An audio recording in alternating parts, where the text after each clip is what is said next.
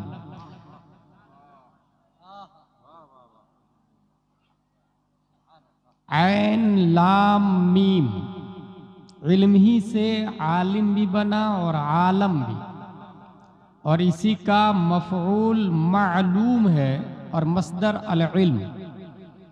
इल्म कहते हैं जानने को।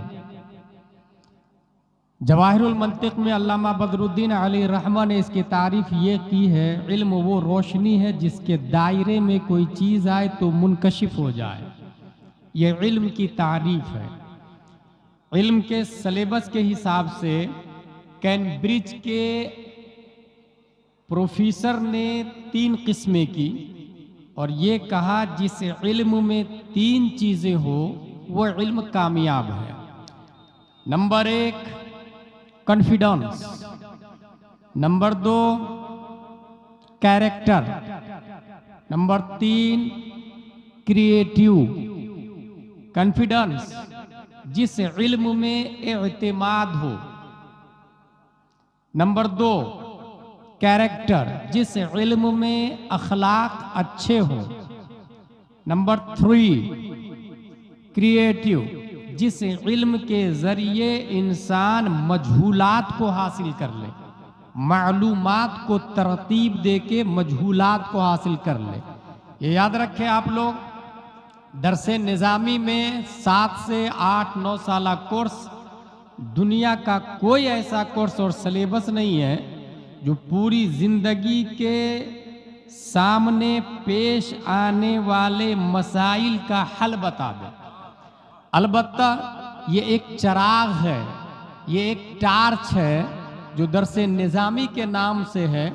वो टार्च दे दिया जाता है एक इलिटरेट के हाथ में और वो इलिटरेट दरसे निज़ामी पढ़ के वो चिराग हासिल करता, चलना उसी को रहता है। आंधी तूफान गड्ढे कीचड़ से बचना उसी को पड़ता है। दूसरी बुनियादी बात ये कि हमारे इस्लाम में एक अटूट कायदा है कि एक भंगी का बेटा कलमा तय्यब पढ़कर अल्लामा बनता दारुल उलूम नूरुल इस्लाम में, तो वो मस्जिद नबवी का भी इमाम हो सकता है। एक वली नहीं, नबी का बेटा अगर शराब पीता है तो इस उत्तर दीनाजपुर की छोटी मस्जिद की इमामत से भी बर्खास्त कर दिया जाता है, क्योंकि हमारे यहाँ सर्टिफिकेट और डिग्री कोई माना नहीं रखती। हमारे यहाँ जितना इल्म है उतना ही बड़ा अल्लामा और जितना अमल है उतना ही बड़ा मुत्तकी परहेजगार हो जाता है। इस तमहीद के बाद दूसरी बुनियादी बात ये सुन ले कि जलसे का मकसद है सेंट्रल प्रोसेसिंग ऑफ यूनिट। इंसान हर शख्स कंप्यूटर लेके पैदा हुआ है, बल्कि साइंटिस्ट ने ये कहा है इंसान के दिमाग में 1 मिलियन बिलियन गीगा और बाइट्स डाटा इंसान की मेमोरी में सेव हो सकता है। इतना दुनिया का कोई कंप्यूटर भी नहीं सेव कर सकता जितना कि इंसान का दिमाग सेव करता है। 1 मिलियन बिलियन गीगा और बाइट्स डाटा इंसान के कंप्यूटर में सेव होता है। इंसान मुखल्ला अनिल उलूम है। जलसे के जरिए उस कंप्यूटर में ईमान का प्रोग्राम डाउनलोड किया जाता, अपलोड किया जाता। इसलिए जो जलसे में अकीदत व मोहब्बत और सीखने की नीयत से बैठेगा उसकी मेमोरी में दीनियात, सदाकत, अदालत, इस्लामियात, सलात, सौम और इश्क व मोहब्बत के प्रोग्राम अपलोड होंगे। और जो इस नीयत से नहीं बैठा तो एक नहीं लाखों जलसे में बैठ ले, वो जाहिल का जाहिल रहेगा। उसके बाद अब बुनियादी बात सुने, आलिम है तो आलम है। याद रखें हमारे नबी सल्लल्लाहु ताला अलैहि वसल्लम पूरी दुनिया में बएतबारे मखलूक सबसे बड़े अल्लामा है। हमारे नबी से बढ़कर कोई आलिम नहीं। कुरान शरीफ की आयत है फौका कुल्ले दी इल्मिन अलीम, हर इल्म वाले से ऊपर एक इल्म वाला है। आप भी इल्म वाले हैं, कुछ मसाइल आपको भी याद होंगे। उसके बाद उलमा है, फिर औलिया है, फिर अगवास है, फिर सहाबा है, फिर अंबिया है, फिर रसूल है। और तमाम रसूलों का मर्तबा जहाँ ख़त्म होता है वहाँ से मुस्तफ़ा की फजीलत की इब्तिदा होती है, वहाँ हमारे नबी की रसाई की इब्तिदा होती है। अब सुने हमारे नबी सल्लल्लाहु ताला अलैहि वसल्लम क्या है, इस हवाले से बुनियादी तौर से जहन में रखें। पूरी दुनिया में जितनी चीज़ें आप देख रहे हैं उन सबको मौजूद कहा जाता है। और मौजूद की दो किस्में हैं, एक वो मौजूद जो खारिज में किसी रीजन की वजह से मौजूद हो, और दूसरा वो मौजूद जो खारिज में बगैर किसी रीजन और इल्लत के मौजूद हो। बस दो ही मौजूद है पूरी दुनिया में, तीसरा कोई मौजूद नहीं है। बेएतबारे वजूद की अगर आप बात करते हैं तो हम मौजूद हैं, कल नहीं थे, आज है, कल नहीं होंगे। डरबन कल था, आज है, कल नहीं होगा। अमेरिका कल नहीं था, आज है, कल फिर नहीं होगा। आसमान कल नहीं था, आज है, कल फिर नहीं होगा। दुनिया में जितने मौजूदात हैं उसकी दो ही किस्म है, एक वो जो खारिज में बगैर किसी इल्लत और रीजन के मौजूद हो, उसे वाजिबुल वजूद कहा जाता, और वो सिर्फ एक है, और वो अल्लाह तबारक व तआला की जात है। हमारा वजूद मौकूफ है रूह पर, जान पर। जब तक बदन में जिस्म बाकी, रूह बाकी है, we are talking, we are minding, we are catching, we are watching, we are handing, we are thinking, we are handing, we are reading, we can do everything by our soul. जिसमें रूह है तो हम सब कुछ कर रहे हैं, रूह निकल जाती है, इंसान खत्म हो जाता है, पता ये चला हम मौजूद है खारिज में इल्लत के सबब से, और अल्लाह तबारक व तआला मौजूद है खारिज में बगैर किसी इल्लत के। अल्लाह तबारक व तआला किसी की वजह से मौजूद नहीं है। अब सवाल पैदा होता, हमारे नबी कौन सी किस्म में दाखिल है? वाजिबुल वजूद हमारे नबी हो नहीं सकते, क्योंकि वाजिबुल वजूद सिर्फ अल्लाह तबारक व तआला है, और अल्लाह किसी की इबादत नहीं करता। हमारे नबी नमाज पढ़ते हैं, रोज़ा रखते हैं, हज करते हैं, कुरान की तिलावत करते हैं। हमारे नबी इबादत करते तो हमारे नबी वाजिब हो नहीं सकते। और ऐसे भी वाजिबुल वजूद सिर्फ एक है, वो अल्लाह तबारक व तआला है। अब दूसरा मौजूद जो हम लोग हैं, इन्हें मुमकिन कहा जाता है, और मुमकिन का मतलब ही यही होता है जो कल ना हो, आज है, कल फिर नहीं होगा। ये जलसा, ये शामियाने, बल्कि ये गांव, बल्कि बंगाल ही नहीं, इंडिया, दुनिया कल नहीं थी, आज है, कल नहीं होगी, इसी को मुमकिन कहा जाता। सवाल यह है कि हमारे नबी कौन सी किस्म में दाखिल है? वाजिब हो नहीं सकते, मुमकिन समझ में नहीं आ रहे हैं, क्योंकि हमारे नबी इबादत कर रहे हैं और वाजिब इबादत नहीं करता। इमाम इसको मोहब्बत इरशाद फरमाते हैं, मुमकिन में ये कुदरत कहाँ, वाजिब में अबदियत कहाँ। ये मुमकिन में कुदरत कहाँ का मतलब ये है कि मुमकिन तो है हमारे नबी, लेकिन समझ में इसलिए नहीं आ रहे हैं कि नबी भी मुमकिन, हम भी मुमकिन। लेकिन नबी इशारा करते तो चांद को फाड़ देते हैं, हम इशारा करते तो लकड़ी भी नहीं फटती है। नबी इशारा करते तो सूरज पलट आता है, हम इशारा करते हैं तो कौवा भी नहीं आता है। फिर हमारी तरह कोई मुमकिन में नबी को शामिल न कर ले। इसीलिए बरेली के इमाम कहते हैं, मुमकिन में ये कुदरत कहाँ, वाजिब में अबदियत कहाँ। हैरा हूं, ये भी है खता, ये भी नहीं, ये भी नहीं, ये भी नहीं, वो भी नहीं। वाजिब भी नहीं हमारे नबी, मुमकिन भी नहीं हमारे नबी। फिर हमारे नबी है क्या? तो इस डीप में आप जाएंगे तो ये समझ में आएगा। बेटा मौकूफ होता है माँ पर, माँ मौकूफ होती है शौहर पर, शौहर मौकूफ होता है शौहर बाप पर, बाप मौकूफ होता है अपने बाप पर, अपना बाप मौकूफ होता परदादा पर, परदादा मौकूफ होता लकड़दादा पर, फल मौकूफ होता शाख पर, शाख मौकूफ होती है झाड़ पर, और दरख्त मौकूफ होता है जमीन पर। इसी तरीके से दुनिया की तमाम चीजें दूसरी चीजों पर मौकूफ है। और अगर डीप में जाके आप देखेंगे तो तमाम मौजूदात की एक जान है। वो जान क्या है? बरेली के इमाम इरशाद फरमाते हैं, बरेली के इमाम इरशाद फरमाते हैं, पूरी दुनिया एक मौजूद है और तमाम मौजूदों की जान प्यारे मुस्तफा सल्लल्लाहु अलैहि वसल्लम है। इमाम इसको मोहब्बत फरमाते हैं, वो जो न थे तो कुछ न था, वो जो न हो तो कुछ न हो। जान है वो जहान की, जान है तो जहान है। नारे तकबीर, नारे रिसालत, मसलके आला हजरत। गायतो इल्लत सबब, बहरे जहां तुम हो सब तुमसे बना, तुम बिना तुम पे करोड़ों दुरूद। बाएतबारे वजूद हमारे नबी से अफजल कोई हो नहीं सकता। दूसरा आ जाए बेएतबारे अक्ल देखें, दुनिया के अंदर एक इंसान दूसरे इंसान को बीट करता है, एक इंसान दूसरे इंसान को पीछे छोड़ता है। पता है आपको, साइकिल वाले से ज्यादा पावर वाला वो शख्स है जिसने मोटरसाइकिल बनाई।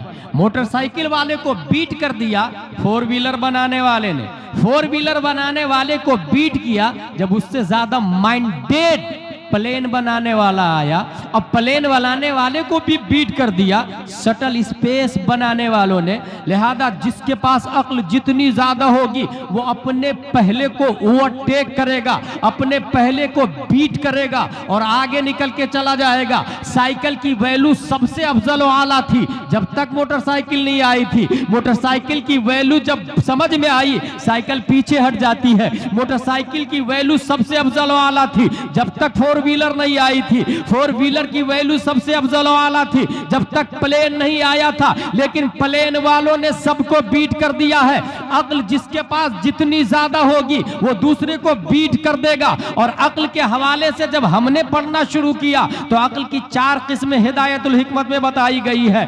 अक्ल बिल फेल, अक्ल बिल अक्ल हयुलानी, अक्ल बिल फेल, अक्ल बिल मलिका, अक्ल मुतलक। अक्ल मुतलक तक कोई दुनिया का साइंटिस्ट नहीं पहुंचा है, अक्ल मुतलक तक दुनिया का कोई न्यूटन आइंस्टाइन नहीं पहुंचा है। बस आप इतना याद रखें कि हमारे नबी सल्लल्लाहु तआला अलैहि वसल्लम को कितनी अक्ल है, इसी से आप अंदाजा लगा लीजिएगा कि नबी से बड़ा कोई आलिम आ सकता है कि नहीं आ सकता है, और नबी को कोई बीट कर सकता है कि नहीं बीट कर सकता है। दुनिया के अंदर जितने साइंटिस्ट है, खा वो न्यूटन हो आइंस्टाइन हो, सबके सब ने 3 से 4% दिमाग का इस्तेमाल किया है। अल्लामा दहलान ज़ैनी सीरतुन नबविय्या में लिखते हैं, इन्नल्लाह तआला लम युअति जमीअन नास मिन बदाई दुनिया इला इनक़िज़ाइहा मिनल अक़ली फी जंबि अक़लिही सल्लल्लाहु अलैहि वसल्लम इल्ला कहब्बति रमलिन मिन बैनि रिमालि दुनिया। दुनिया के तमाम रेगिस्तान के जर्रे को एक तरफ रखे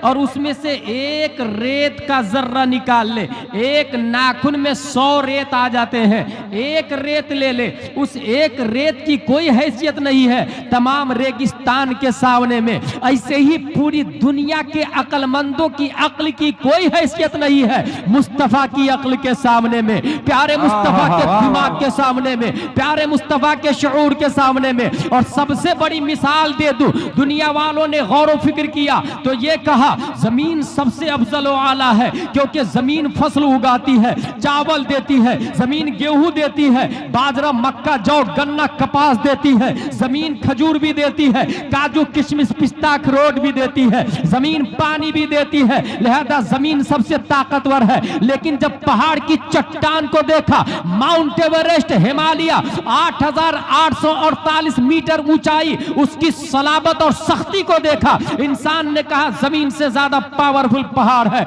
लेकिन पहाड़ को लोहे की मशीन ने जब पाउडर बनाना शुरू कर दिया, इंसान ने कहा लोहा सबसे ज्यादा ताकतवर है। लेकिन जब लोहे को पिघलाने और गलाने और जलाने की मशीन पैदा हो गई, अंगार के जरिए इंसान ने लोहे को पिघलाना शुरू किया, तो लोहे को रिजेक्ट करके सबसे ज्यादा पावरफुल आग को लोगों ने माना। लेकिन आग को जब बारिश के कतरात काफूर में बदल दिए, लोगों ने वाटर और समंदर गंगा यमुना की ताकत के सामने सर को झुकाया है। और जब सतहे आबे बहर पर शुआए शम्स मई जून में दिन के 12 बजे अपनी हुकूमत का सिक्का चलाया है और पानी को भाप बनाकर ऊपर उड़ाना शुरू किया है, तो दुनिया के बड़े बड़े दानिश्वरों ने कहा सबसे ज्यादा पावरफुल सूरज है। और सूरज पर आकर तमाम लोग रुक जाते हैं। सूरज, उसके बारे में साइंसदानों ने तहकीक की है, 3,33,000 गुना ज्यादा बड़ा है सूरज जमीन से। फिर से सुने, जमीन से सूरज 3,33,000 गुना ज्यादा बड़ा है। सिर्फ यही नहीं, साइंटिस्ट आगे ये लिखता है 13 लाख जमीन सूरज के अंदर फिट हो सकती है, ऐसी 13 लाख जमीन सूरज के अंदर फिट हो सकती है। पता ये चला सबसे बड़ा सूरज है, इसी वजह से न्यूटन ने भी सूरज को सेंटर पॉइंट माना है, आइंस्टाइन ने भी सूरज को मरकज माना है, गैलीलियो ने सूरज को मरकज माना है, टेको ब्राही ने सूरज को सेंटर ऑफ द वर्ल्ड माना है, आज ज़रक़ाली ने सूरज को सेंटर ऑफ द वर्ल्ड माना है। दुनिया के तमाम साइंटिस्ट सुकरातो, बुकरातो, अरस्तु, फीसा, गौरिस, केपलर से लेकर एपीजे अब्दुल कलाम तक तमाम दानिश्वरों ने, ओकला ने सूरज को सबसे बड़ा सेंटर ऑफ द वर्ल्ड माना और सूरज के सामने अपने घुटने को टेक दिए। सिर्फ घुटना नहीं बल्कि सर को भी झुका दिया। 571 ईस्वी अब्दुल्ला की पीठ से, आमीना के बदन से, मक्का की धरती पर मकामे बैदा पीर के दिन सुबह सादिक रब्बे कदीर ने लफ्ज़ मोहम्मद से मुसम्मा मुस्तफा को पैदा किया और वो हमारे नबी मकामे सहबा में अली की नमाज के लिए सूरज पर अपनी हुकूमत का सिक्का चलाया और कहा पलट। ये दरअसल जवाब था दफा दखले मुकद्दर के तहत। न्यूटन देख ले, आइंस्टाइन देख ले, केपलर देख ले, ज़रक़ाली देख ले, अरस्तु देख ले, फिसागोरस देख ले, कैम्ब्रिज वाला तू भी आ, जेएनयू वाला तू भी आ, एबीसीडी वाला तू भी आ, कॉन्वेंट वाला तू भी आ, सेंट पायस वाला तू भी देख। दुनिया की तमाम ताकतें देख लो, सेंटर ऑफ द वर्ल्ड पूरी दुनिया में सबसे महान सूरज को मानते हो, मगर वो तो मुस्तफा का नौकर है, नौकर। नारे तकबीर, नारे रिसालत, मसलके आला हजरत अल्लामा मुफ्ती गुलाम जिलानी अज़हरी साहब क़िबला, खलीफे हुजूर ताजुश शरिया, जश्न दस्तार बंदी, दारुल उलूम नूरुल इस्लाम, सरजमीन बालीगुड़ा। नारे तकबीर, नारे रिसालत, जिंदाबाद जिंदाबाद, वाह वाह, हे वाह वाह, जिंदाबाद। अक्ल ये कहती है कि सबसे बड़ा सूरज है और सूरज गुलाम है मुस्तफा का, तो आओ सबसे बड़े मुस्तफा को हम मान लेते हैं। वाह वाह वाह, सुभान अल्लाह। सूरज पर हुकूमत के बाद भी अगर कोई मुस्तफा को नहीं मानता तो कुरान बोलता है अला इन्नहुम हुमुस सुफहा वलाकिन ला यअलमून। वो डबल बेवकूफ है, वो डबल बेवकूफ, अपनी बेवकूफी का इल्म भी नहीं उसको। ये हो गया वजूद, अक्ल।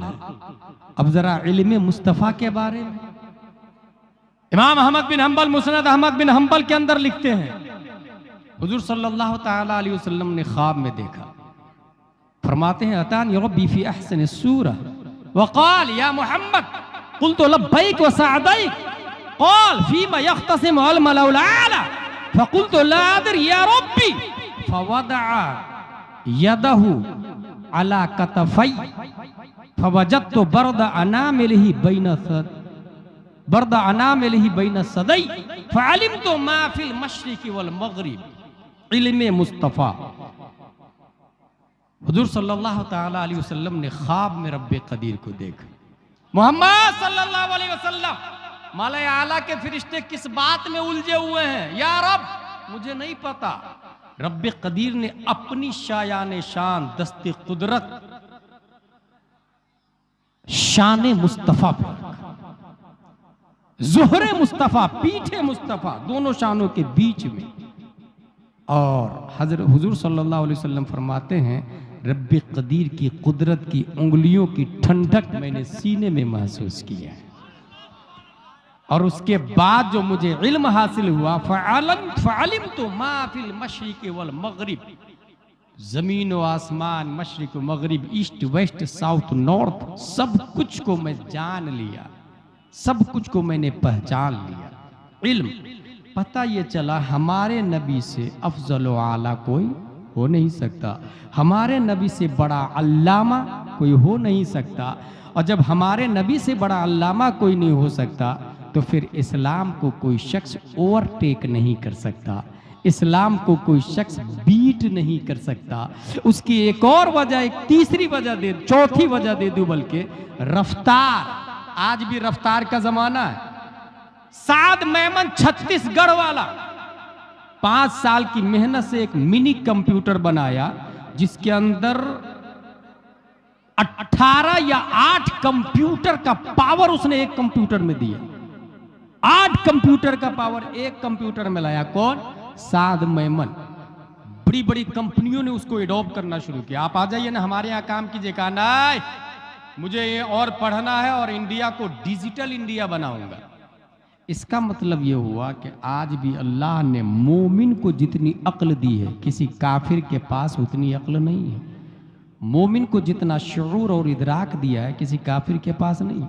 रफ्तार, सबसे ज्यादा तेज रफ्तार चाहे सवारी हो, इंसान दूसरे को बीट करके सबसे आगे निकल जाएगा। Shuttle space 28,000 kilometre per hour रफ्तार है। किसकी? शटल स्पेस की। इंसान उससे ज्यादा तेज रफ्तार सवारी बना लेना, उसको पीछे छोड़ देगा, वो आगे निकल जाएगा। रफ्तार के एतबार से हमारे नबी की क्या कैफियत है, हमारे नबी की रफ्तार कितनी, इस हवाले से अगर आप तहकीक करेंगे तो यहां तक पहुंचेंगे। आइंस्टाइन, उसने ये लिखा, there is nothing faster than speed of light, which is 1,86,000 per second। 1,86,000 मील एक सेकंड में रोशनी की रफ्तार है। 1,86,000 मील रोशनी की रफ्तार। अब रोशनी से ज्यादा कोई तेज रफ्तार, रोशनी के बराबर ही आज तक कोई नहीं पहुंच पाया।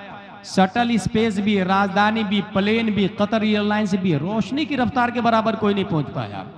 अब सबसे ज्यादा तेज रफ्तार 1,86,000 मील, समझ रहे हैं आप? एक सेकंड में 1,86,000 मील रोशनी की रफ्तार है। हम सीधा चलते हैं रोशनी के पास, सूरज के पास। सूरज, तू चमकता कैसे है? सूरज बोलता, मिन हैसो हिया हिया, मैं तो तारीक था। दरे नबी पे दामन को फैलाया, नबी ने भीख में रोशनी दी तो मैं आज तक चमका। वाह वाह वाह, सुभान अल्लाह। चांद, तेरी चांदनी कैसे बाकी है? कहा मैं भी मिन हैसो हिया हिया तारीक था, मैंने भी देखा सब लोग भीख मांग रहे हैं, मैं भी भीख मांगने चला गया। नबी ने भीख में रोशनी दी है तो मेरी चांदनी आज तक बाकी है। पता ये चला आइंस्टाइन, तूने तो डिस्कवरी कर दी कि रोशनी, सूरज की रोशनी की रफ्तार 1,86,000 मील फी सानिया। 8 मिनट कुछ सेकंड में सूरज की रोशनी धरती पे पहुंचती है। मगर जरा ये तो पूछ ले, सूरज चमकता कैसे है? सूरज को ये रफ्तार कहां से मिली? सूरज की रोशनी कहां से आई? तो सूरज ये जवाब देगा, और ये जवाब सूरज की तरफ से कौन देगा? अगर कोई मस्जिद का इमाम दे दे तो ये कहेगा कि इसकी लाइन है अलिफ बा ता था जीम हा खा दाल दाल रा जा सिन शिन सॉ क़ क़ ज़ ऐन गैन फा क़ाफ काफ लाम मीम नून वाव हाल वाली हमजा या वाली। ये तो एदादिया वाले लोग हैं, ऊला सानिया सालसा राबिया खामिसा सादिसा साविया वाले लोग हैं। ये यस्सरनल कुरान अम्मा पारा कुरान शरीफ शरे विकाया हिदाया दिराया निहाया गुरर शरकन दकाइक बहरे मुहीत समरकंदिया फतावा रज़विया वाले लोग हैं। इसलिए इसकी बात हम क्यों कर माने? इसकी लाइन अलग मानी जाती है। और जो लोग ABCD वाले हैं, कॉन्वेंट सेंट पायस सेंट जोसेफ वाले हैं, वो सूरह फातिहा की मीनिंग से जाहिल है, वो सूरह नास की अंडरस्टैंडिंग से जाहिल है, वो सूरह रात को समझने से कासिर है। इसलिए रब्बे कदीर ने सूरज की रफ्तार को बताने के लिए एक ऐसे शख्स का इंतखाब किया जो शख्स अपने आप में आलिम भी है, हाफिज भी है, कारी भी है, मुफ्ती भी है, मुहक्किक भी है, मुदब्बिर भी है, मुफस्सिर भी है, मुशर्रिह भी है। तो दूसरी तरफ वो न्यूटन का बाप भी है, आइंस्टाइन का दादा भी है, तमाम साइंसदानों का बाप बनाकर 1272 हिजरी 14 जून 1856 ईस्वी में नबी अली खां की पीठ से एक बच्चा बरेली की धरती पर इमाम अहमद रजा खान के नाम से पैदा किया। इमाम अहमद रजा तमाम साइंसदानों के बाप भी है, तो अपने वक्त के गौस भी है, मुजद्दिद भी है, वलियों का लीडर भी है, चीफ कमांडर भी है। शेख अब्दुल कादिर के ये नायब इमाम अहमद रजा खान फाजिल बरेलवी सूरज की रफ्तार को बताने के लिए, न्यूटन आइंस्टाइन का जनाजा निकालने के लिए इरशाद फरमाते हैं, ऐ मेरे आका की उम्मतों, हैरानो परेशान न होना, न्यूटन के सामने घुटने मत टेकना, आइंस्टाइन की थ्योरी को देखना, ये जो महरो मह पे है इतलाक आता नूर का, ये जो महरो मह पे है इतलाक आता नूर का, भीख तेरे नाम की है इस्तिआरा नूर। नारे तकबीर, नारे रिसालत, मसलके आला हजरत, फैजान आला हजरत, खलीफे हुजूर ताजुल शरिया हजरत अल्लामा मुफ्ती गुलाम जिलानी अज़हरी साहब क़िबला, जश्न दस्तार बंदी। लिहाजा बेतबारे वजूद, बेतबारे इल्म, बेतबारे अक्ल, बेतबारे रफ्तार हमारे नबी से अफजल कोई नहीं। और सबसे बड़े अल्लामा हमारे नबी सल्लल्लाहु तआला अलैहि वसल्लम। अब आइए 10 शव्वाल 1272 हिजरी में जिस जाते गिरामी ने ये नजरिया दिया कि सूरज की रोशनी की रफ्तार जो आइंस्टाइन बता रहा है ये भीख है प्यारे मुस्तफ़ा सल्लल्लाहु तआला अलैहि वसल्लम के दर की, वो आज दारुल उलूम नूरुल इस्लाम में बुखारी वाले भी हैं, कारी साहब भी फारिग हुए, हाफिज साहब भी फारिग हुए। किसी ने 1 साल लगाया, किसी ने 2 साल, किसी ने 3 साल। जिसकी मेमोरी पावर जितनी ज़्यादा स्ट्रॉन्ग उतनी फास्टली हिफ्ज करता है। मैं एक ऐसे आदमी को जानता हूं जो 3 महीने में पूरे कुरान का हाफिज बन गया। दुनिया उनको शेख अब्दुल हक मुहद्दिस देहलवी के, सुभान अल्लाह, सुभान अल्लाह। इमाम शाफई भी उसी जुमरे में है। मुजद्दिद अल्फसानी गवालियर के जेल में भी 3 ही महीने में हाफिज कुरान बन गए थे। मगर एक ऐसे आदमी को मैं जानता हूं जो सिर्फ 7 दिन में हाफिज कुरान बन गया। सुभान अल्लाह, सुभान अल्लाह। इमाम आजम के पास पढ़ने के लिए एक बच्चा आया, हजरत मैं भी अल्लामा बनूंगा। हजरत ने कहा जा कुरान याद करके आ पहले। किसने? इमाम आजम ने। वो बच्चा गया और 7 दिन के बाद फिर आ गया, बोला हजरत मैं भी अल्लामा बनूंगा। मैंने कहा ना कुरान याद करके आओ। कर लिया हजरत। बोले पूरा कुरान 30 पारे 7 दिन में? बोले जी हजरत।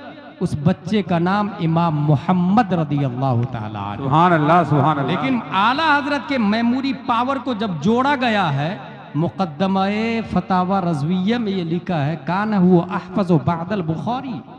इमाम बुखारी के बाद सबसे ज्यादा मेमोरी पावर अगर किसी का स्ट्रॉन्ग है तो वो बरेली का कलंदर इमाम अहमद। सुभान अल्लाह, सुभान अल्लाह। जिनके पढ़ाई के टाइम को जोड़ा गया, और वो भी कब? अगर इस बस्ती में कोई आलिम नहीं है और कुर्ता पजामा टोपी पहन के नमाज पढ़ता है, लोग कहते हैं आलिम साहब, तो सीना चौड़ा हो जाता है उसका, देख मुझे लोग आलिम बोल रहे हैं। हालांकि उसे फौरन रोकना चाहिए कि भाई मैं आलिम नहीं हूं। जो हाफिज है वो हाफिज है, जो मौलवी है वो मौलवी है, जो आलिम है वो आलिम, जो मुफ्ती है वो मुफ्ती। हाफिज को किसी ने आलिम बोला, आलिम को किसी ने मुफ्ती बोला, मैदान महशर में जिम्मेदार है वो। BUMS अलग है, MBBS अलग है, MD अलग है, DM अलग है, सबकी फीस अलग अलग है।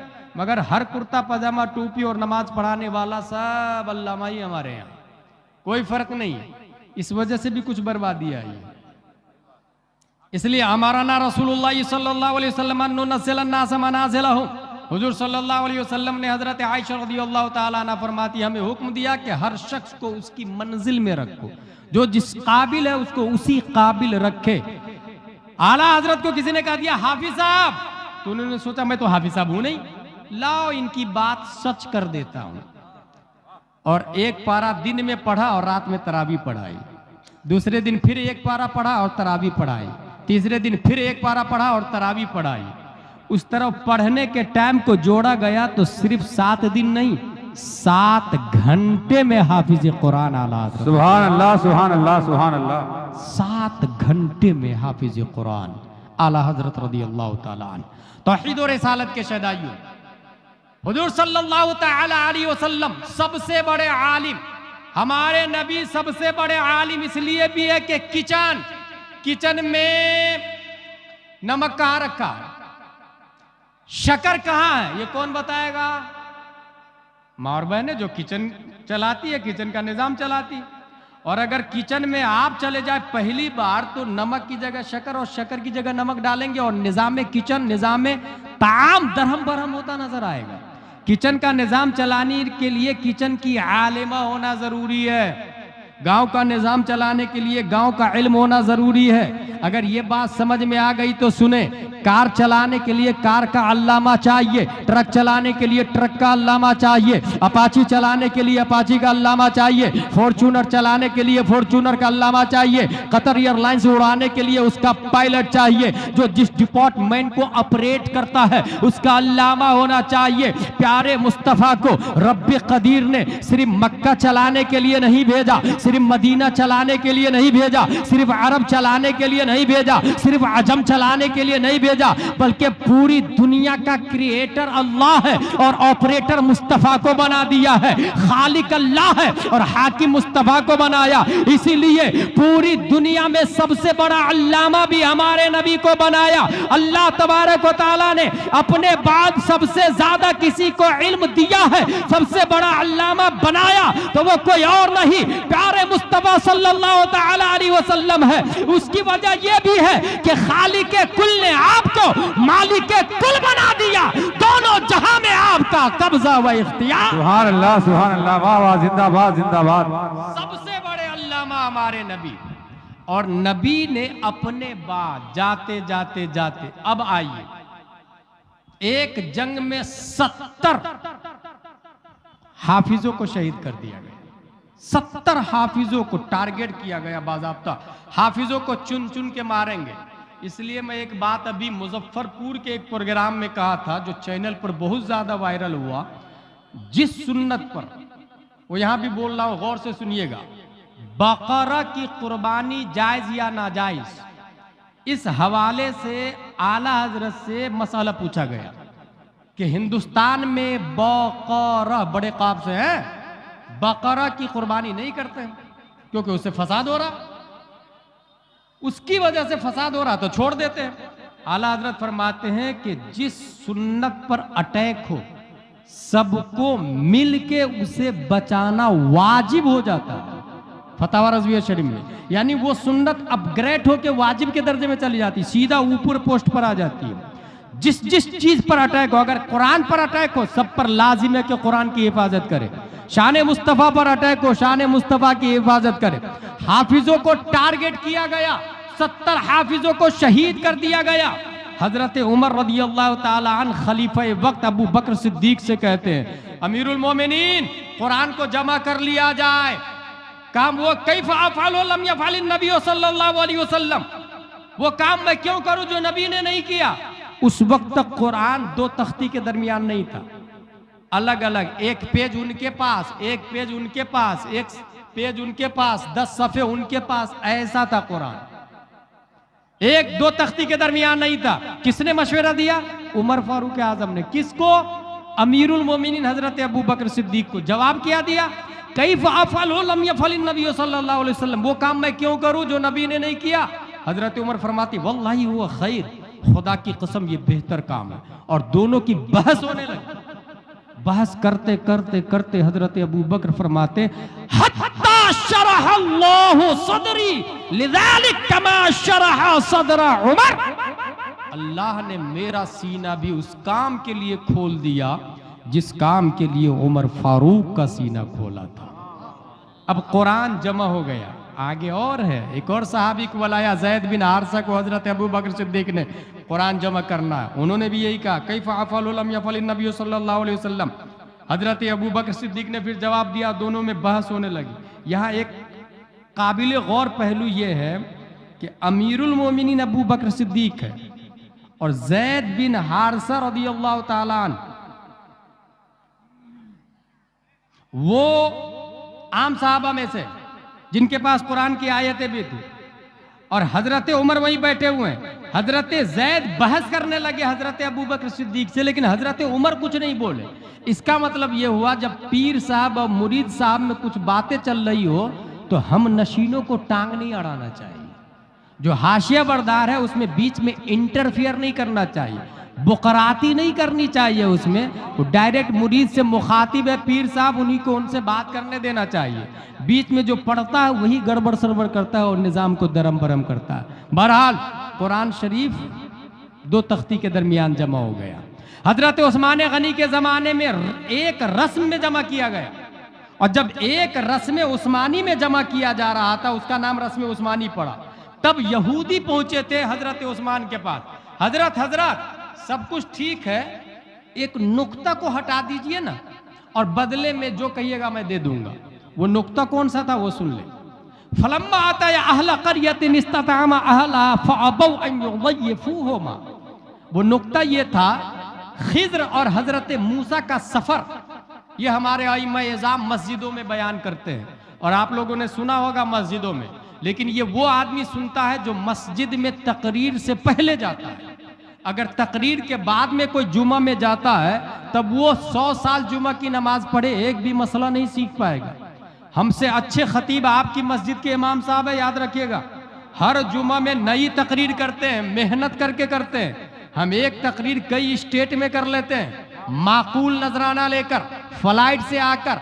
आपका इमाम एक हफ्ते से दूसरे हफ्ते तक मेहनत करके तकरीर करते हैं, और वो ये सब वाकयात बयान करते हैं। फर्क ये है कि आप वहाँ जुमा की तकरीर खत्म होने के बाद जाते हैं, जब अरबी में खुतबा शुरू होता है, और अरबी का खुतबा भी तकरीर ही है, मगर वो सर के ऊपर से बाउंस करता है, वो समझ में नहीं आता इमाम साहब ने अरबी में क्या कहा। हालांकि वो भी तकरीर ही है, इसलिए अरब में अलग से तकरीर नहीं की जाती, खुतबा ही तकरीर होती है अरब कंट्री में। आज भी अरब कंट्री में अलग से तकरीर नहीं की जाती। लिहाजा मस्जिद में जुमा की तकरीर से पहले पहुंचे, तमाम कारोबार को छोड़ करके। अगर एक जुमा में इमाम साहब ने 4 मसले बयान किए, आपने 4 सीखे, महीने में 4 जुमा होते हैं, 4 को 4 से इंटू करें तो बन जाते हैं 16। एक महीने में 16 मसलों के अल्लामा बन जाएंगे आप। और एक साल में 12 महीने होते हैं, 16 को 12 से इंटू करें, फिर आपकी जिंदगी कितने साल की है उससे इंटू करके देखें, तो इल्म में इजाफा होता रहेगा। हासिल ये हजरत मूसा और खिद्र का वाकया है। ये दोनों एक गांव में गए और गांव वालों से कहा, गांव वालों मुझे खाना खिलाओ, हम लोग भूखे हैं। गांव वालों ने कहा अबौ अन युज़य्यिफूहुमा, खाना खिलाने से इनकार कर दिया। गौर कीजिएगा, हमारे यहाँ पीर साहब आ जाए तो हम लोग कितना अदब करते हैं। आलिम साहब आ जाए, खतीब साहब आ जाए, हमारे चतुर्वेदी साहब, सरदार नईमी साहब आ जाए, कितना अदब करते हैं। मगर ये इतने मरदूद है बनी इसराइल। बनी इसराइल कौन है? यहूद नसराना, अमेरिका वाले भाई। इतने मरदूद खबीस है कि अपने नबी को खाना नहीं खिलाएगा, अपने नबी को भगा दिया इन लोगों ने। जब हजरत मूसा और खिद्र पहुंचे, हमें खाना खिला, फअबौ, इनकार कर दिया। अलिफ जबर आ, बावाव जबर बौ, अबौ का मतलब होता है इनकार करना। उसी बा के नुक्ते को हटाने के लिए बनी इसराइल आए थे, और कहा ये नुक्ते को हटा के उसके ऊपर 2 नुक्ते लगा दे तो बन जाएगा फअतौ अन युज़य्यिफूहुमा, जिसका मतलब होगा खाना खिलाया उन्हें। बा के नुक्ते को हटा दे, उसके ऊपर 2 नुक्ते लगा दे। हमारी तौहीन हो रही कि हम लोग इतने नालायक थे, हमारे बाप दादा के नबी को भगा दिया। हजरत अमीरुल मोमिनीन उस्मान गनी वो नुक्ता को हटा दे, और बदले में दौलत चाहिए तो दौलत, सरवत तो सरवत, या अरब की हसीन लड़की चाहिए तो वो देने के लिए तैयार। हजरत उस्मान गनी ने कहा सुनो, चांद सूरज भी दे दो, मगर मैं मुस्तफा का दिया हुआ नुक्ता बाका नहीं बदल सकता। यहीं से मिजाज दे दिया। आज भी परवीन तोगड़िया जैसे जितने लोग हो, जैसा कि हमारे चतुर्वेदी साहब ने बताया, वो 26 आयतें नहीं, जो भी हरबा इस्तेमाल कर ले, कुरान बदलने की बातें कर ले, ये कोई नया नहीं है, नई किस्म नहीं है। समझ जाइएगा, यहूदी नसरानी की औलाद है। इसके बाप उस्मान गनी की बारगाह में गए थे एक नुक्ता को हटाने के लिए, मगर उन्होंने नहीं बदला। आज ये बदल रहे हैं, कल इनके बाप दादा भी गए थे। हम लोग भी यहीं से समझ में आ गया, जो कुरान बदलने के लिए आता है वो यहूदो नसरानी की औलाद है, और जो कुरान बचाने के लिए आता है वो उस्मान गनी की औलाद है। और हम लोग उस्मान गनी की रूहानी औलादों में है। बचपन में 3-4 साल की उम्र थी, और मुहर्रम में जब लाठी खेलने आते थे तो पांव आगे पीछे करके हमारे उस्ताद एक शेर बताते थे, और वो शेर दिमाग में आज तक पत्थर की लकीर की तरह बसा हुआ है। और वो शेर ये था, है कौले मोहम्मद कौले खुदा, फरमान न बदला जाएगा, बदलेगा जमाना लाख, मगर कुरान न बदला जाएगा। नारे तकबीर, नारे रिसालत, मसलक आला हजरत, अजमत इस्लाम, अजमत सहाबा,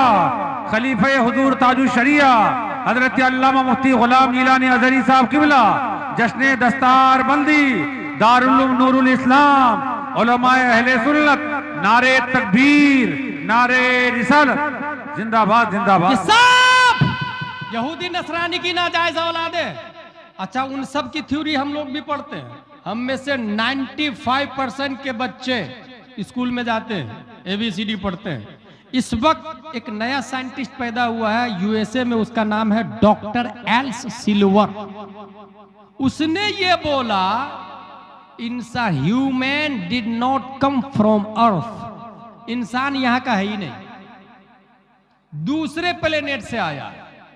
अवर solar system is made up one star, that is sun, and 8 planets: Mercury, Venus, Earth, Mars, Jupiter, Saturn, Uranus, Neptune। 8 planets है और 146 चांद है। इतने से हमारा निजाम शमसी बना हुआ है। साइंटिस्ट ये बोलता, डॉक्टर एल्स सिल्वर USA वाला, इंसान यहाँ का नहीं है, हम लोग यहीं पैदा हुए ना। वो कहता इंसान यहाँ का नहीं, ये किसी दूसरे प्लेनेट से आया। प्लेनेट कितने हैं कुल? इन लोगों ने 8 प्लेनेट ढूंढ के रखे हैं, जमीन समेत 8 प्लेनेट है। इंसान अर्थ का नहीं है, हो सकता है मार्स से आया हो, जुपिटर से आया हो, नेपच्यून से आया हो, यूरेनस से आया हो, यहां का नहीं है। दलीलें कितनी थी पता है? 52 दलीलें दी है उन लोगों ने। डॉक्टर एल सिल्वर साइंटिस्ट ने कि इंसान इस प्लेनेट का नहीं है, इसके लिए 52 दलीलें दी। एक दलील यह है कि अगर हमको खाना खाना पड़ता है तो पहले जमीन को फाड़ते हैं, फिर उसमें गेहूं का एक दाना डालते हैं, फिर उसको पानी देते हैं, आंधी तूफान से बचाते हैं।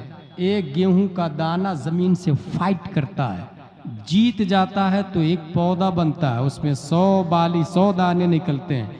फिर उसको सुखाते हैं, फिर कूटते हैं, फिर पीसते हैं, फिर माँ और बहनें उस आटा में पानी मिलाकर गोला बनाती, फिर बेलन चकना पे बेलती है, फिर तवा में डालती, फिर पकाती। अब रोटी बनी, सेम प्रोसेसिंग सब्जी की है, तब जाके एक लुकमा खाना खाते हैं। और जानवर सीधा हरियाली में मुंह डालता, पेट भर लेता। जानवर यहीं का है, इंसान यहाँ का नहीं, क्योंकि इंसान को एक पेट भरने के लिए इतनी मेहनत करनी पड़ रही। इंसान वहां से आया है जहां पर मेहनत नहीं करनी पड़ती, खाना तैयार मिलता है। ये दलील दी उसने भाई। जिस तरह जानवर यहीं के हैं, उसे खाना तैयार मिलता है, ऐसे इंसान भी वहां से आया जहां खाना तैयार मिलता। कहां से आया ये नहीं पता। दूसरी दलील दी उसने ये कि मई जून में दिन के 12 बजे 5 घंटे सूरज में रह के बताया, फुंसी निकल जाएगी, गर्मी की फुंसी पूरे बदन में। ठंडी में कपड़े उतार के बाहर रह के बताया, तबीयत खराब हो जाएगी आपकी। इसका मतलब इंसान वहां से आया है जहां का क्लाइमेट्स इंसान की बॉडी के टेम्परेचर के हिसाब से है। जानवर यहां रहते हैं, उसको कोई फर्क नहीं पड़ता, मगर हमको सर्दी में हीटर चाहिए और गर्मी में AC और कूलर चाहिए। इंसान वहां से आया है जहां पर ऑटोमेटिक AC लगा हुआ है। कहां से आया ये नहीं पता। अच्छा, 95% आपके बच्चे वही पढ़ते हैं जिसका यह दावा है कि इंसान यहां का नहीं आया। और मैं पूछूं कहां से आया का, आई डोंट नो। ऑक्सफोर्ड वाला आई डोंट नो, कैम्ब्रिज वाला I don't know, little flower वाला I don't know, Delhi public school वाला आई डोंट नो, HP वाला आई डोंट नो, अपोलो वाला आई डोंट नो। दुनिया के तमाम फिरक, मिलल, निहल, मशारिब, मकातिब, थॉट ऑफ स्कूल्स के फॉलोवर, बता इंसान कहां से आया। और क्या यह थ्योरी सही है? Human did not come from earth, इंसान यहां का नहीं है, क्या यह बात सही है? सबने ये कहा आई डोंट नो, मुझे नहीं पता हकीकत क्या है। मगर जब हमने यस्सरनल कुरान वाले से पूछा, दारुल उलूम नूरुल इस्लाम वाले से पूछा, अली बातासा वाले से पूछा, कुरान शरीफ वालों से पूछा, बुखारी और मुस्लिम वालों से पूछा, तो उन्होंने जवाब दिया, या आदम उस्कुन अंता व ज़ौजुकल जन्नह व कुला मिनहा रगदन हैतु शि'तुमा वला तक़रबा हादिहि शजरा फतकूना मिनज़ ज़ालिमीन। इंसान यकीनन यहाँ का नहीं है,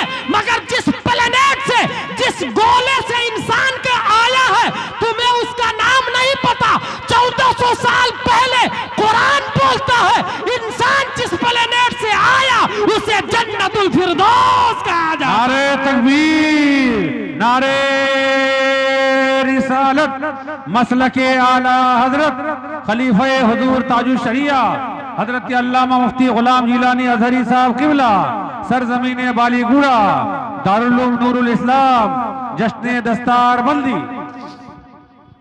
ये कौन जवाब दे रहे हैं? अलिब्बा तासा वाले। मेरे भाई, कयामत से पहले इल्म को उठा लिया जाएगा। ऐसा नहीं कि आलिम साहब के सीने से इल्म को उठा लिया जाएगा, ना ना ना ना ना, आलिम ही साहब इंतकाल फरमा जाएंगे, फिर आलिम नहीं होगा, फिर जाहिल को लोग पकड़ के मसला पूछेंगे और फिर वो जाहिल मुफ्ती बन जाएगा, जैसे गांव का वार्ड अध्यक्ष, गांव का पैसा वाला, मस्जिद का मुतवल्ली, मदरसे का मुतवल्ली और नाजिम। आम आदमी कमेटी में जो नाजिम है या मस्जिद कमेटी का जो सदर और मुतवल्ली है, भाई मस्जिद के मुतवल्ली है आप ना, सजदा के मुतवल्ली नहीं है। मदरसा के मुतवल्ली आप है ना, दर्स के मुतवल्ली नहीं है। अल उलमा वरसतुल अंबिया कहा गया, उलमा नबी के वारिस है। और इंसान के पास पैसे जितने भी ज्यादा आ जाए, अगर पैसा से अल्लामा बनता तो सबसे बड़ा अल्लामा नमरूद को होना चाहिए, फिरौन को होना चाहिए। इसलिए गांव में जो पैसा वाला है वो अल्लामा भी होगा या आलिम का हाकिम भी होगा, कोई जरूरी ना है। और एक बात अच्छे से आप लोग सुने, हम लोग आमतौर से अभी मदरसे के बारे में नूरुल इस्लाम के ये अफराद दिख रहे हैं। इस वक्त जितनी तबाही उत्तर दिनाजपुर में फैल रही है उसमें 99% मादे का दखल। नारे तकबीर, नारे रिसालत, मुफ्ती आरिफ साहब किबला, नारे तकबीर, नारे रिसालत, हजरत अल्लामा मुफ्ती आरिफ साहब किबला, उलमा अहले सुन्नत, नारे तकबीर। आखिरी पॉइंट, हम लोग उलमा का इस्तेकबाल कर लें।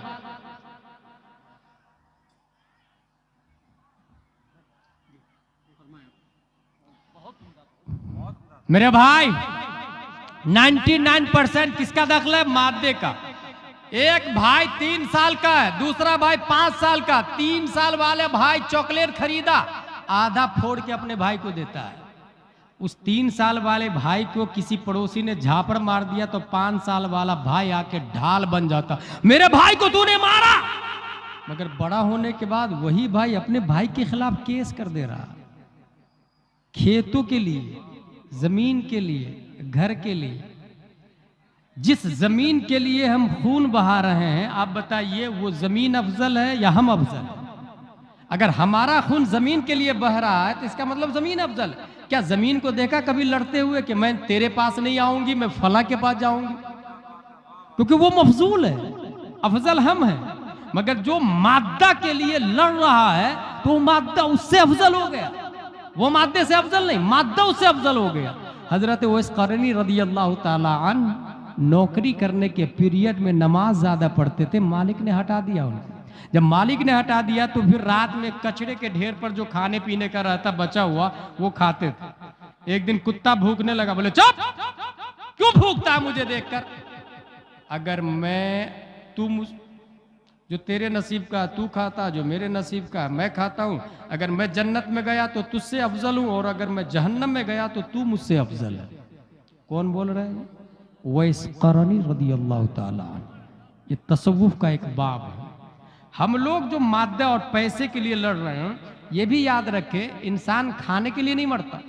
इंसान हराम काम तब करता है जब वो अपाची से 4 व्हीलर पर आता है, 4 व्हीलर की तमन्ना करता है, एक गाड़ी से 2 गाड़ी की तमन्ना करता है, एक मकान से 2 मकान की तमन्ना करता है, एक बिल्डिंग से दूसरी बिल्डिंग की तमन्ना करता है, 1 एकड़ खेत से दूसरे एकड़ खेत की तमन्ना करता है। पेट भरने के लिए तो कुरान में आया, वमा मिन दाब्बतिन फिल अर्दि इल्ला अलल्लाहि रिज़्क़ुहा। अल्लाह ताला कीड़े मकोड़े को खिलाता है, तो हम तो अशरफुल मखलूकात हैं। अब सुनिए, जिस चीज के लिए लड़ रहे हैं आप, उसकी हकीकत में आपको बता दूं और कुरान और हदीस से बताऊंगा। ये बताइए, इस गांव में एक आदमी है जिसके पास 100 रुपया और दूसरा आदमी है जिसके पास 1 करोड़ रुपया है, दोनों में अफजल कौन है? फिर से सुने, एक आदमी है जिसके पास 100 रुपया है, दूसरा आदमी है जिसके पास 1 करोड़ रुपया, दोनों में अफजल कौन है? 99%, 95% आदमी कहेगा कि 1 करोड़ वाला अफजल वाला है, क्योंकि उसी के पीछे भाग रहा है। लेकिन हकीकत अब सुने, एक मैना है, उसकी चोंच में 1 गेहूं का दाना है, दूसरा मैना है, उसकी गर्दन में 1 किलो गेहूं की थैली लटक रही है। दोनों में से अफजल कौन है? 1 दाना वाला। अपनी बीवी बच्चों से कौन मिलेगा? 1 दाना वाला। अपने घोंसले में कौन जाएगा? 1 दाना वाला। अपने खानदान परिवार से कौन मिलेगा? 1 दाना वाला। खलाओं में परवाज कौन करेगा? 1 दाना वाला। ऊंची उड़ान कौन भरेगा? 1 दाना वाला। मेरे भाई, इंसान भी लाहूत का परिंदा है। दलील कुरान की ये आयत है, इन्ना लिल्लाहि व इन्ना इलैहि राजिऊन।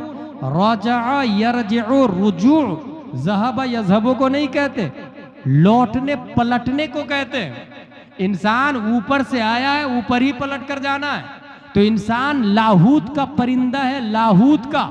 और इस परिंदे के पास माल जितना कम होगा, परवाज उतनी ही ज्यादा होगी, उड़ान उतनी ही अच्छी होगी, स्पीड उतनी ही अच्छी होगी।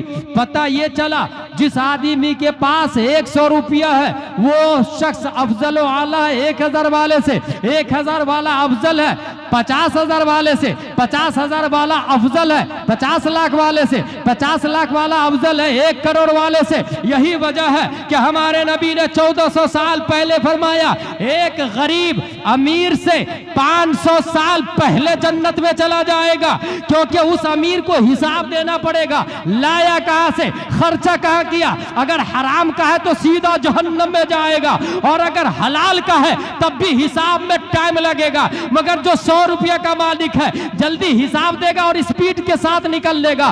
पता यह चला तौहीद और रिसालत के शहदाइयों, माल जितना कम हो वो इंसान उतने ही अफजल व आला होता है। दौलत की वजह से कोई अफजल व आला नहीं होता। यही वजह है कि हजरत अली रज़ियल्लाहु ताला अन्हु इरशाद फरमाते हैं, रदीना किस्मतल जब्बार फीना लना इल्मुन वलिजुहाल मालू फइन्नल माला यफनी अन करीबिन व इन्नल इल्म बाक़िल ला यज़ालू। ए अल्लाह, तेरे फैसले से हम राजी हैं। हमारी किस्मत में तूने इल्म दिया, जाहिलों को तूने माल दिया। माल काबिल तकसीम है, इल्म के लिए काबिल न तकसीम है न काबिल ज़वाल है। दौलत खत्म हो जाएगी, इल्म कभी खत्म नहीं होगा। दौलत इंसान को मुर्दा बना देती है और इल्म की बुनियाद पर इंसान जिंदा रहता है। ये जो दारुल उलूम नूरुल इस्लाम के तलबा है, जिन्होंने पढ़ाया वो मर भी गए तो वो जिंदा रहेंगे इन हाफिजों की शक्ल में, कारियों की शक्ल में, आलिमों की शक्ल में। नूरुल इस्लाम वाले उन उलमा को जिंदा रखेंगे जिन्होंने नूरुल इस्लाम को बनाया, ये तलबा उन्हें जिंदा रखेंगे। इसलिए तौहीद और रिसालत के शहदाइयों, मादियात के बुनियाद पर लड़ाई नहीं होना चाहिए।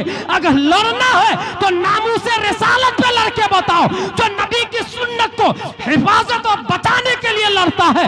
अगर वो मर गया तो मैदान का शहीद होता है, और अगर जीत गया तो वक्त का अर्तुरुल गाजी होता है। नारे तकबीर, नारे रिसालत, मसलके आला हजरत खलीफे हुजूर ताजुश शरिया हजरत अल्लामा मुफ्ती गुलाम जिलानी साहब अज़हरी। नारे तकबीर, नारे रिसालत। और हाँ, डॉक्टर को आलिम कहा जा सकता कि नहीं? ऑक्सफोर्ड यूनिवर्सिटी के टीचर्स को आलिम कहा जा सकता कि नहीं? नहीं। शेख सादी फरमाते हैं कि बजुज़ याद दोस्त हरचे कुनी उम्र ज़ाये अस्त, बजुज़ सिर्र इश्क हरचे बिखानी बिकालत अस्त, सादी बुशू लोहे दिल अज नक्श गैर हक, इल्म के राह हक न नुमाया जिहालत अस्त। इल्म नाम है मुस्तफ़ा को जानने का, और जो आलिम मुस्तफ़ा को नहीं जानता वो आलिम नहीं, जाहिल है। ऑक्सफोर्ड यूनिवर्सिटी में मुस्तफ़ा को की पहचान नहीं बताई जाती, दारुल उलूम नूरुल इस्लाम में मुस्तफ़ा की पहचान बताई जाती है। इसलिए मदरसा के फारिग ये आलिम है, और यही वारिसे अंबिया है। ईमानदारी से बताइएगा, कभी एसपी कलेक्टर ने आपके ईमान की हिफाजत की? नहीं की है मेरे भाई। फिर 1 लाख तनख्वाह उसकी होनी चाहिए, या जिसने ईमान की हिफाजत की उसकी 1 लाख तनख्वाह होनी चाहिए? स्कॉर्पियो उसके पास होना चाहिए कि उलमा के पास होना चाहिए? आईफोन उसके पास होना चाहिए कि उलमा के पास होना चाहिए? वल्लदीना उतुल इल्म दरजात, कुरान शरीफ में आया। अल्लाह ने सबसे ऊंचा दर्जा किया है। मैं तो कभी कभी कलेक्टर से यह कहता हूं कि तू जो नर्सरी में जो पुस्तक पढ़ा था वो कहां है? तो कहता आई डोंट नो, मुझे नहीं पता। और हकीकत जानते क्या होता है, वो नर्सरी का पुस्तक, वो जब बहुत ज़्यादा नर्सरी LKG UKG तमाम क्लासे क्रॉस कर जाता है ना, तो उसको ठेले वाले को दे देता है, और ठेला वाला होटल वाले को देता, और होटल वाला कचौड़ी पकौड़ी समोसा डाल के बेच डालता है। और वो कागज हम लोग समोसा खाते हैं और कागज को फेंक देते हैं। नगर निगम की गाड़ी या होटल वाला झाड़ू लगा के कागज को डस्टबिन में डालता, नगर निगम की गाड़ी आके डस्टबिन से डस्ट को उठाती है, शहर की सबसे गंदी जगह उसे जाके डंप कर देती है। जिसने कलेक्टर बनाया वो कागज नजासत में पड़ा हुआ है, उसी कागज से पढ़ के SP कलेक्टर बना ना, नजासत में पड़ा हुआ ना, शहर की सबसे गंदी जगह। कलेक्टर, तुम्हारे खिलाफ FIR करता हूं। तुमको जिसने कलेक्टर बनाया उसको नजासत की जगह। TI बोलेगा get out from this palace, it is not acceptable offence, ये जुर्म है ही नहीं, जा भाग यहां से। भगा देगा TI, FIR लिखेगा ही नहीं आपको, भगा देगा वो। मगर दारुल उलूम नूरुल इस्लाम के तलबा से पूछे कि आपने जो प्राइमरी में कुरान शरीफ का अम्मा पारा पढ़ा था उसके बारे में क्या हुक्म है, तो वो जवाब देंगे कि कागज तो सेम था, दरख्त से बना था, मशीन से बना था, कलर भी सेम, लाइनें भी सेम, लकीरें भी सेम, सब कुछ सेम था, सब कुछ सेम था। मगर वो कागज जिस पर CBSE पैटर्न लिखाया, पढ़ने वाला कलेक्टर बना और कागज नजासत में चला गया। मगर ये कागज जिसके पढ़ने वाला इदादिया उला सानिया सालसा आलिम फाजिल बना, उस कागज के बारे में फाजिल ही नहीं, मुफ्ती ही नहीं, गौस भी नहीं, सहाबा भी नहीं, नबी भी नहीं, अल्लाह फरमाता है ला यमस्सुहु इल्लल मुतहहरून, बगैर वुजू के इस कागज को छूना भी मत, बगैर वुजू के इस कागज को छूना भी मत। वैल्यू का अंदाजा लगाए। उसी कागज के अल्लामा हाफिज कारी ये लोग हैं। अशरफिया मुबारकपुर हाफिज मिल्लत ने बनाया, और जब गांव से अशरफिया बनाने के लिए लोगों के पास गए, एक आदमी आया, हजरत मैं भी चंदा दूंगा। कहा ठीक है, आता हूं मैं तुम्हारे घर। हजरत के यहाँ चंदा करने के लिए कौन गए? हाफिज मिल्लत। हाफिज मिल्लत गए तो गांव वो आदमी ने कहा, अंसारी मुबारकपुरी का आदमी है, हजरत ये 37,000 रुपये पूरे घर की, 50 साल पहले की बात बता रहा हूँ, 37,000 रुपये ये आप अशरफिया मुबारकपुर बनाइए, अशरफिया बनाइए, और इसके अलावा मेरे घर में 1 रुपया भी नहीं। कहा ना ना, ऐसे में थोड़ी चंदा करता हूँ कि पूरा पैसा दे दो मदरसे में, थोड़ा सा घर के लिए रख लो, थोड़ा सा मदरसे में दे दो। वो आदमी बोला नहीं मैं तो पूरा पैसा दूंगा। कहा नहीं मैं नहीं लूंगा। कहा नहीं मैं दूंगा। दोनों में बहसें होने लगी। हाफिज मिल्लत बहस कर रहे, दलील पे दलील दिए जा रहे हैं। जानते वो चंदा देने वाला क्या दलील देता है? हजरत हाफिज साहब, जिस वक्त नबी ने चंदे का ऐलान किया था और अबू बकर ने बटन भी काट के दे दिया था, तो नबी ने इनकार नहीं किया था। वाह वाह वाह, जिंदाबाद, वाह वाह वाह। फिर आप कैसे इनकार कर सकते हैं? हाफिज मिल्लत रोने लगे, रोते रोते पैसा ले लिए 37,000 रुपये।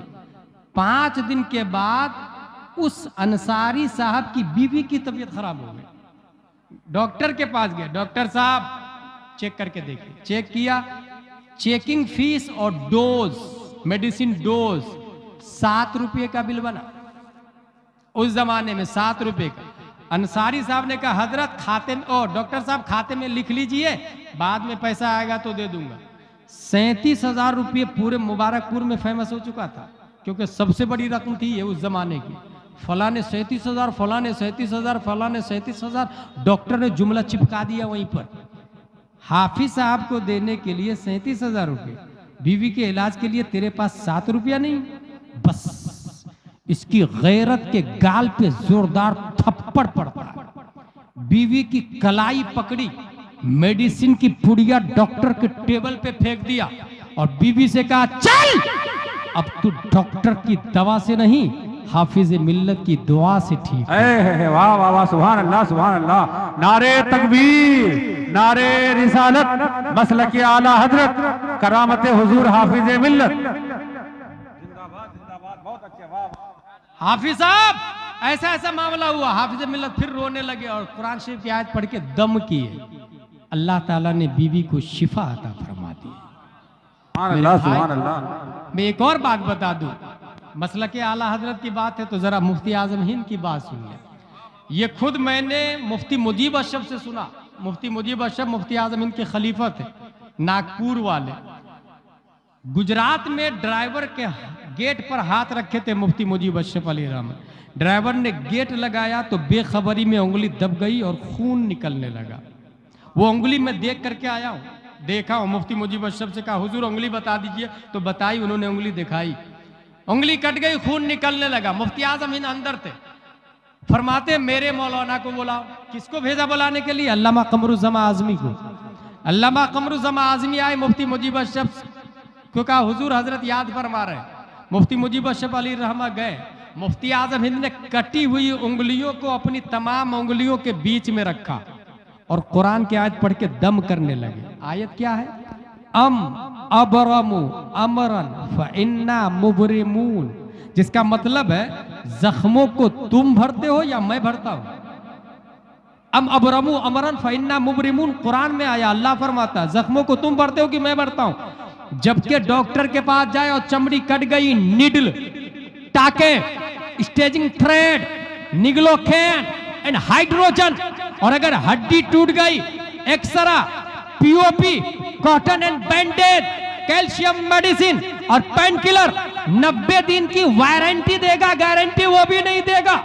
नीडल, टाके, चमड़ी कटने पर, X-ray, POP, cotton and bandage, calcium medicine, हड्डी टूटने पर। मगर मुफ्ती आज़म हिंद है, कुरान की आयत पढ़ रहे हैं, अम अबरमु अमरन फइन्ना मुबरिमून, अम अबरमु अमरन फइन्ना मुबरिमून, अम अबरमु अमरन फइन्ना मुबरिमून, और दम भी करते जा रहे हैं, पढ़ते जा रहे हैं, दम करते जा रहे हैं। अल्लामा कमरुज़्ज़मा आज़मी देखने वाले आज भी जिंदा है, चश्मदीद गवाह। कुरान की आयत से खून भी बंद हो गया, चमड़ी कटी हुई जुड़ जाती।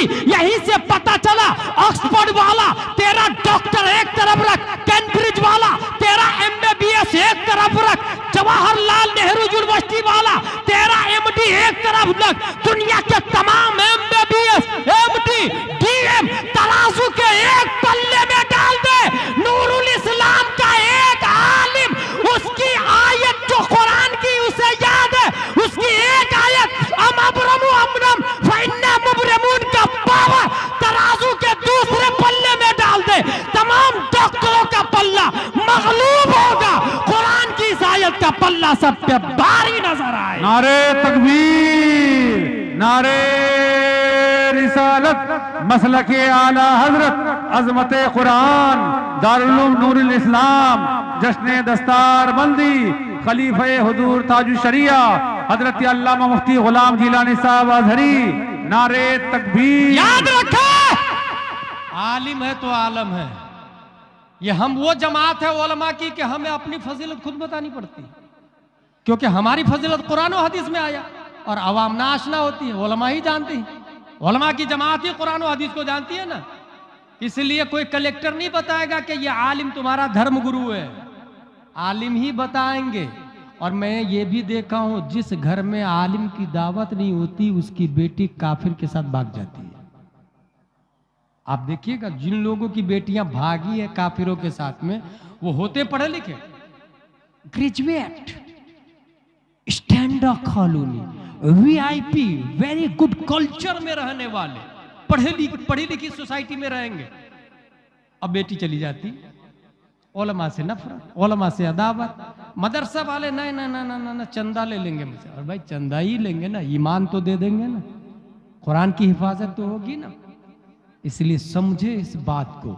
और खुसूसन मस्जिद के हवाले से एक बात ये भी बताता चलूं, कुछ लोग यहाँ पर मौजूद है, अगर मैं बोलूं कि मस्जिद का चंदा कौन देगा, हजरत मेरी तरफ से पूरा सरिया, कितनी बोरी सीमेंट लगेगी, 200 बोरी पूरी सीमेंट मेरी तरफ से। और ये बोलूं कि मस्जिद में मुफ्ती लाना है, साल भर की तनख्वाह कौन देगा, 20,000 रुपये महीने के हिसाब से, कोई नहीं तैयार हो। जबकि एक नहीं 3 करोड़ की मस्जिद बना ले और मस्जिद में इमाम नाजरा खा रखे, क्या गांव की जहालत खत्म होगी? गांव वाले सुधरेंगे? मस्जिद से गांव नहीं सुधरती भाई साहब, इमाम से गांव सुधरता है। क्योंकि मस्जिद साकित है, नातिक इमाम है, मस्जिद साइलेंट है, वायलेंट इमाम है। मस्जिद नहीं बोलती, इमाम बोलता है। 3 करोड़ का मिंबर बना ले, एक भी वुजू के फराइज मिंबर और मेहराब नहीं बताता, ये इमाम बताता है, इमाम। इसलिए अगर 3 करोड़ की मस्जिद में नाजरा खा इमाम हो तो सब गांव के गांव पूरा का पूरा जाहिल ही रहेगा, आगे नहीं बढ़ सकता। लेकिन मस्जिद खजूर की छत की हो और इमाम इमामुल अंबिया हो तो मुक्तदी अबू बकर सिद्दीक पैदा होते हैं, उमर फारूक पैदा होते हैं, तलहा जुबैर हंजला होते हैं। इस बात को समझे, उलमा पे तवज्जो दे। हर शख्स मकतब, ये भी नहीं कहूंगा मैं बड़ा दारुल उलूम खोल के बाहर वाले को बोला है। इतने लोग फारिग हुए हैं इस गांव के, कितने लोग हैं इसमें? एक दिन सोचे, अगर हमने अशरफिया बना लिया इस गांव में तो क्या हम जन्नती हो जाएंगे? कहां लिखा हुआ है? इस गांव की जहालत अशरफिया बनाने से खत्म हो जाएगी, कहां लिखा है? अगर आपने ताउन किया तो सवाब मिलेगा, मगर जाहिल से अल्लामा उसी वक्त बनेंगे जब पढ़ेंगे हम। इसलिए अगर इस गांव में मदरसा दारुल उलूम नूरुल इस्लाम है तो जहालत नहीं खत्म होगी जब तक हमारे बच्चे नहीं फारिग होंगे, हमारे उलमा नहीं तैयार होंगे। इसलिए अपने बच्चे को भेजे। और कौन इंसान नहीं चाहता हमारे घर में भी दीनदारी आए, हमारे यहाँ भी अच्छे लोग पैदा हो। मगर अच्छे लोग स्कूल में नहीं तैयार होते हैं, अच्छे लोग मदरसे में तैयार होते हैं मेरे भाई, मदरसे में। इसलिए मदरसे में अपने बच्चे को दाखिल करें। और मैं ये नहीं कहता अल्लामा बनाए ना, इतना के जरूरत के मसाइल अज खुद बगैर किसी की मदद के निकाल ले। इलाके में एक का होना फर्ज किफाया है, बाकी लोग उर्दू अरबी दोनों जाने। हर शख्स, बच्ची बच्चा दोनों उर्दू अरबी लाजिम है उन पर। और जिस घर में बेटियां हैं, बेटियां भी पढ़ेगी, स्कूल भी जाए मदरसा भी जाए। लड़कियों की तालीम अलग, लड़कों की तालीम अलग। लड़कों को आलिम साहब पढ़ाएंगे, लड़कियों को आलिम साहब नहीं पढ़ाएंगे। ना ना, बिल्कुल ना। किसने कह दिया आलिम गुनाह नहीं कर सकता? मासूम अंबिया है, औलिया महफूज है। इसलिए लड़कों को आलिम साहब, लड़कियों को आलिमा पढ़ाएगी। आलिमा कहां से लाएंगे भाई साहब? जो बूढ़े लोग अपने बेटे के लिए बहू ढूंढ रहे हैं ना, वो जींस पैंट टी शर्ट वाली को मत लाए, वो स्कूल वाली और नर्स को मत ढूंढे। वो मदरसे में जाकर लड़कियों के मदरसे से आलिमा लेकर के आए और जहेज के चक्कर में न पड़े। क्योंकि अगर जहेज में 5-10 लाख लिया तो ऐसे भी नानो नफका, निकाह के बाद क्या कहते हैं? सिक्का राइजुल वक्त अलावा नानो नफका के 10,000 दैन महर। अलावा नानो नफका के मतलब नानो नफका मैं दूंगा, नानो नफका मैं दूंगा। जब 5 लाख जहेज में ले लिया तो तू कहां से दे रहा भाई नानो नफका? वो 5 लाख ही का खिलाएगा ना अपनी बीवी को। इसलिए जो मर्द जहेज लेता वो मर्द ही नहीं होता, क्योंकि बीवी की कमाई खा रहा वो।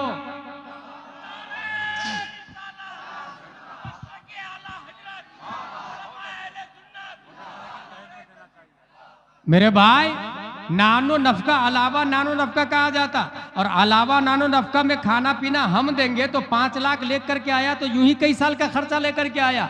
अब वो हाकिम कैसे हो सकता है जब बीवी की कमाई खा रहा? हुकूमत कैसे कर सकता? कुरान ने अर्रिजालु क़व्वामून अलन निसा का, लेकिन जब बीवी की कमाई खा रहा तो अन्निसाउ क़व्वामून अलर रिजाल हो गया, बीवी हाकिम हो गई, मर्द गुलाम हो गया। इसी वजह से तबाही और खराबी और बर्बादी आ रही। हम नानो नफका नहीं लेंगे, 1 रुपया भी नहीं। हम मर्द है, मर्द। सिक्का राइजुल वक्त अलावा नानो नफका के दैन महर हैंड टू हैंड बीवी को दे। और वो बीवी दैन महर कितना रखेगी उसको इख्तियार है, वो 5,000 भी रख सकती है और 50 लाख भी रख सकती है। और वो हैंड टू हैंड वो पैसा उसे दे। उस पैसे की मालिका वो लड़की है जिसके साथ निकाह हो रहा। और बहुत सारे मर्द अभी महर ही नहीं अदा किया, मरने पर जाके माफ करने के लिए, माफ कर दीजिए बीवी ना, महर को माफ कर दीजिए। कहां से माफ करेंगे वो भाई? वो पैसा दे, उसके वारिस को माफी वाफी नहीं चलेगी। अगर बीवी के वारिस जिंदा है तो उसको महर देना पड़ेगा, यही नियम है इस्लाम का। और हाँ, कुछ लोग क्या करते हैं, दैन महर तो देते नहीं, साथ में बीवी से एक्स्ट्रा जहेज भी लेते और ऊपर से बीवी पर दोष भी जमाते। और किस बात पर? नमक ज्यादा होने पर। किस बात पर? टाइम से कपड़ा प्रेस न होने पर। किस बात पर? अपनी शान के मुताबिक ताजीम बीवी नहीं की, इस बात पर। जबकि कभी इसके लिए तलाक नहीं दिया कि तू नमाज नहीं पढ़ती, इसके लिए नहीं छोड़ा कि तू रोजा नहीं रखती, इसलिए नहीं छोड़ा कि तू कुरान शरीफ नहीं पढ़ती, इसलिए नहीं छोड़ा कि तू अनवार शरीयत का मुताला नहीं करती, क्योंकि ये उस वक्त बोलता जब खुद उसमें मौलवी से गिरफ्तार होता, खुद नमाज का ठिकाना नहीं, रोजा का ठिकाना नहीं, कुरान का ठिकाना नहीं। इसलिए मेरे भाई, जो शख्स अपने बेटे के लिए रिश्ता तलाश रहे हैं वो ये ना देखे कि ABCD कॉलेज वाली लड़की है कि नहीं, बल्कि ये देखे कंजुल ईमान पढ़ी है कि नहीं, कुरान शरीफ पढ़ी है कि नहीं, बहार शरीयत पढ़ी है कि नहीं, अनवार शरीयत पढ़ी है कि नहीं। क्योंकि तारीख ये बताती है कभी भी अल्लाह के वली जींस पैंट टी शर्ट पहनने वाली के पेट से नहीं पैदा हुआ, बल्कि अल्लाह के वली हमेशा नकाब पहनने वाली और कुरान पढ़ने वाली के पेट से पैदा हुआ है। जब कोई मुजाहिद मिल्लत पैदा होता है कुरान की कारिया के पेट से पैदा होता है। तारीख में कभी ऐसा नहीं हुआ कि आवारा लड़की के पेट से कोई वक्त का मुजाहिद मिल्लत पैदा हुआ हो, वक्त का ताजु शरिया पैदा हुआ हो, बल्कि तारीख ये बताती है जो औरत किसी गैर मर्द को न देखे, न गैर मर्द की आवाज सुने, न गैर मर्द के दरवाजे पर जाए, उसके पेट से वक्त का अब्दुल कादिर पैदा होता है, पैदा होता है।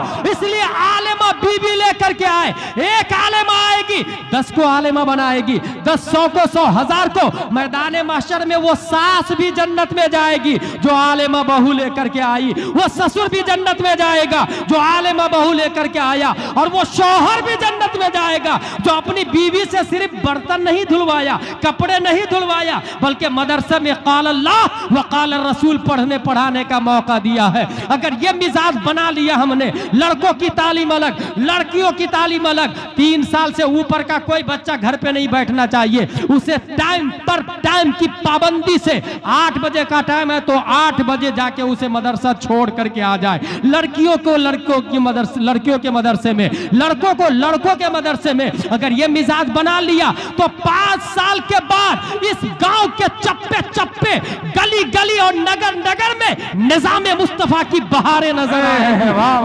मुस्तफा का सिस्टम नजर आएगा। एक और बात बता दूं, मुस्कान ने फाइट किया हिजाब के मसले को लेकर के, और वही कर्नाटक है जब एक औरत स्कूल जा रही थी नकाब पहन के, वॉचमैन ने कहा तुम अंदर नहीं जा सकते, कहा व्हाई, कहा बिकॉज यू आर वियरिंग नकाब, तुम नकाब पहने हो, नकाब not allowed in my school, अंदर नकाब अलाउ नहीं है। जानते हो उस औरत ने क्या किया? कैमरा के सामने में नकाब उतारती है और साड़ी पहन के अंदर दाखिल होती है। जानते हैं मेरे भाई ये क्यों हुआ? ये दरअसल गैरतमंद मर्द को आवाज दे रही है कि तुम कहाँ हो, मेरा नकाब उतर रहा है और तुम सोए हुए हो जिसको अल्लाह ने दौलत दी है। चाहिए ये था उस औरत को भी कि ऐसे स्कूल के गेट पर जूती चप्पल का हार पहनाती, नकाब नहीं उतारती और वापस आ जाती। लेकिन ये जवाब है वो आदमी जिसके पास करोड़ों का सरमाया है, अपनी स्कूल खोले, अपना कॉलेज खोले, अपना सिस्टम और यूनिवर्सिटी लाए। क्योंकि आज हमारे बच्चे क्रिश्चियन की स्कूल में जा रहे हैं, पैसा हमारा है, कमाई वो कर रहे हैं, बच्चे हमारे हैं, स्टूडेंट उनके बढ़ रहे हैं, अफराद हमारे हैं, नजरियात उनके बढ़ रहे हैं, क्योंकि हमने अपने बच्चे को क्रिश्चियन की स्कूल में भेजना शुरू किया है। अपनी स्कूल नहीं है, अपना कॉलेज नहीं है, इसलिए मुस्कान को कहा जा रहा है कि नकाब उतार चेहरे से, और उसे चड्डी पहना के काफिर और मुशरिक और क्रिश्चियन अपनी स्कूल में दाखिल कर रहे हैं। यहीं पर गुलाम जिलानी अजहरी आखिरी पैगाम देना चाहता है कि ए वो शख्स जिसे अल्लाह ने दौलत उस्मान अता फरमाया है, चाहिए ये कि अपनी स्कूल खोले, अपना कॉलेज, अपना हॉस्पिटल खोले, उसमें सिस्टम हमारा होगा, सिलेबस हमारा होगा, किताबें हमारी होगी और निजाम हमारा होगा, यूनिफॉर्म हमारा होगा। जब हमारी स्कूल होगी तो अपनी स्कूल में सिलेबस में कंजुल ईमान और फतावा रज़विया दाखिल करेंगे और मां बहनों के लिए यूनिफॉर्म में नकाबे फातिमातुज़ ज़हरा दाखिल करेंगे। इस तरह पूरी दुनिया में इस्लाम का बोलबाला भी होगा, निज़ाम मुस्तफा की नशो इशाअत भी होती चली जाए। नारे तकबीर, नारे रिसालत, मसलके आला हजरत दारुल उलूम नूरुल इस्लाम, जश्न दस्तार बंदी। मेरे भाई, लिहाजा हासिल ये हर शख्स अपने बच्चे को अरबी उर्दू पढ़ाए, शादी में जहेज लानत है, लानत बिल्कुल नहीं ले। शान से कहे हम मर्द हैं, कमाई हम पर वाजिब है। और नौजवान अहद कर ले हम 1 रुपया नहीं लेंगे, अहद कर ले। अपने उलमा को दीन के रहनुमा और रहबर समझे, उनसे मुत्तसिल रहे, अपनी कमाई में उनका भी हिस्सा समझे। अगर ये मिजाज बना लिया इंशाअल्लाह दीन और मदारे दीन, मेयारे दीन, मुबल्लिगे दीन, उलमाए दीन सबके सब शादो आबाद रहेंगे। वमा अलैना इल्लल बलाग। अस्सलामु अलैकुम व रहमतुल्लाहि व बरकातहू।